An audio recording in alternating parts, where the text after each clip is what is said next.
নমস্কার বন্ধুরা, আপনাদের সকলকে আমার চ্যানেলে স্বাগতম।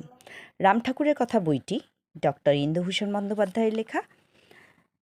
আমি আগের দিন যা পাঠ করেছিলাম ঠিক পর থেকে পাঠ করা শুরু করছি। তার আগে আমার পিতামাতাকে প্রণাম জানিয়ে ও গুরুদেবের চরণে সশস্ত্র প্রণাম জানিয়ে আজকের পাঠ শুরু করছি। কিন্তু মানুষের ধৈর্যের অভাব। কষা আমেই পাকা আমের স্বাদ পাইবার আশায় খানিকটা গুড় মাখিয়া লয়। ফল দাঁড়ায় এই যে আমটি কালে পাকিয়া হয়তো মধুর হইতে পারত, তাহার আম্রতত্ত্বই নষ্ট হইয়া যায়। একটু নীরব থাকিয়া আবার বলিলেন, ইহার নাম পাটোয়ারি। এই পাটোয়ারি মার্জনা নাই। বুঝিলাম যে রেলবাবুটি একটি ইঁচুড়ে পাকা ভণ্ড, কিন্তু এই কয়দিনের নিয়মিত সাহচর্যে রেলবাবুর উপর কেমন যেন একটু মায়া পড়িয়া গিয়াছে, এবং সেই জন্যই বোধহয় তাহার হইয়া ঠাকুরের নিকটে একটু ওকালতি করিয়াছিলাম। ঠাকুরকে বলিয়াছিলাম, আপনি যাই বলুন, রেলবাবুর কথাগুলি কিন্তু ভালোই বলিতেন, বেশ যুক্তিযুক্ত ও তথ্যপূর্ণ।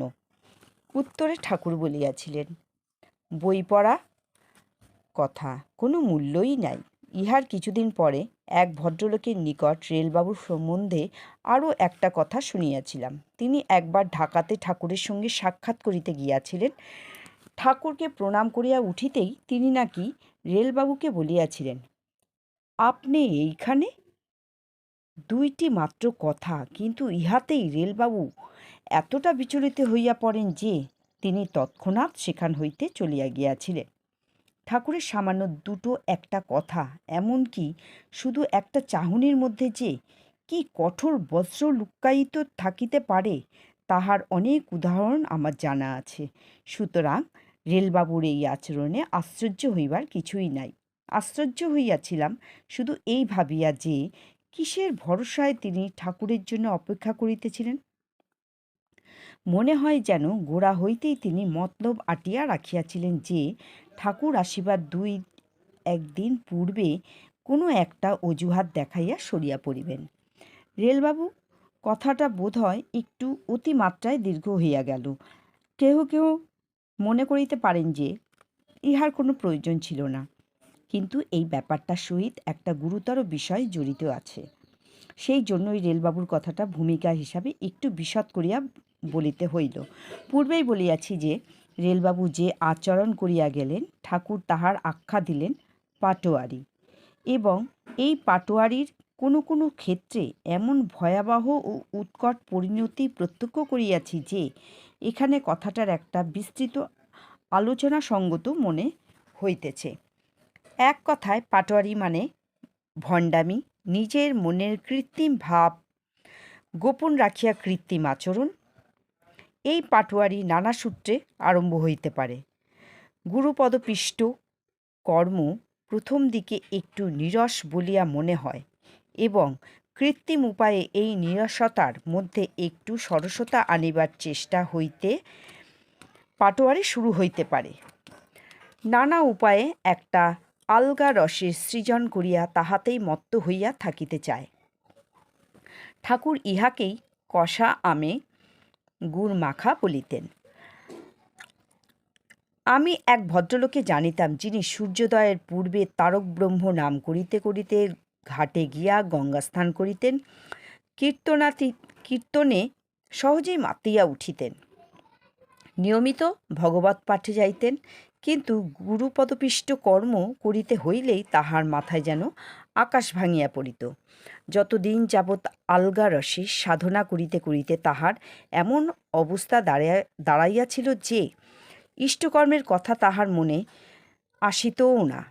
তিনি ঠাকুরের নিকট যাতায়াত করিতেন, শুধু ঠাকুর কেন, অনেকের নিকটেই যাইতেন, অনেকের উপদেশেই তিনি শুনিতেন, অথচ কৃত্রিম প্রস্তাবে তিনি কারো কথাই শুনিতেন না। বন্ধুরা, এখানে একটু ভুল বলেছি আমি। অথচ প্রকৃত প্রস্তাবে তিনি কারোর কথাই শুনিতেন না। কৃত্রিম রসচর্চা তাহার এত মজ্জাগত হইয়া গিয়াছিল যে অনেক সময়ে তাহার মাত্রাজ্ঞান পর্যন্ত থাকিত না। তিনি যেখানে ভগবৎ শুনিতে যাইতেন, সেখানে এক ভদ্র মহিলাও আসিতেন। কোনো পারিবারিক কারণে ভদ্রমহিলাটি কিছুদিন নিয়মিত আসিতে পারেন নাই, মাঝে মাঝে অনুপস্থিত হইতেন। এইরূপ এক অনুপস্থিতির পর তিনি একদিন পাঠ শুনতে আসিয়াছেন। হঠাৎ সেই পূর্বলিখিত ভদ্রলোক তাহার সম্মুখে আসিলেন এবং হাত নাড়িয়া সুর করিয়া তাহাকে বলিলেন, মাঝে মাঝে তবু দেখা পাই, চিরদিন কেন পাই না। একটা গণ্ডগোল বাঁধিয়া গেল।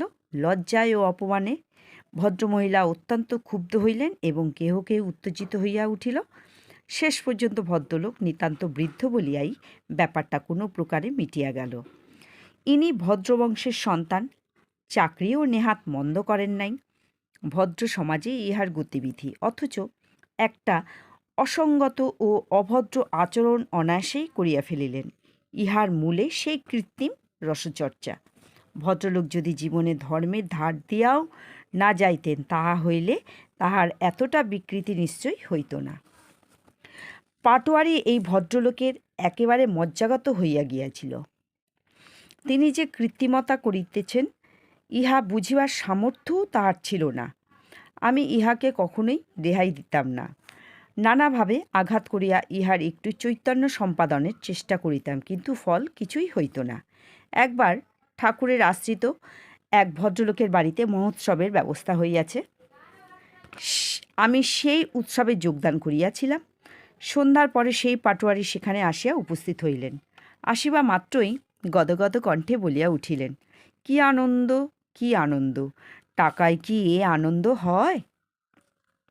আমি তাহাকে বলিলাম, টাকা ছাড়া আপনি এখানে কি দেখলেন? রাসবিহারী এভিনিউর উপর তেতলার দক্ষিণ খোলা একটি প্রশস্ত হলঘর, মানে টাকা। সুপ্রসিদ্ধ একটি দলের কীর্তন, মানে টাকা। সর্বোচ্চ রকমারি প্রসাদের ব্যবস্থা, মানে টাকা। টাকাই তো সব। তিনি আমার কথার কর্ণপাতও করিলেন না। কীর্তনের আসরে গিয়া বসিলেন এবং আহা উহু ইত্যাদি শব্দ করিয়া নানা প্রকারের অঙ্গভঙ্গি করিতে লাগিলেন। তো বন্ধুরা, আমি পাঠকে আজকে আর এগিয়ে নিয়ে যাব না, পরদিন ঠিক পরের থেকেই পাঠ করব। নমস্কার, এখানেই শেষ করলাম।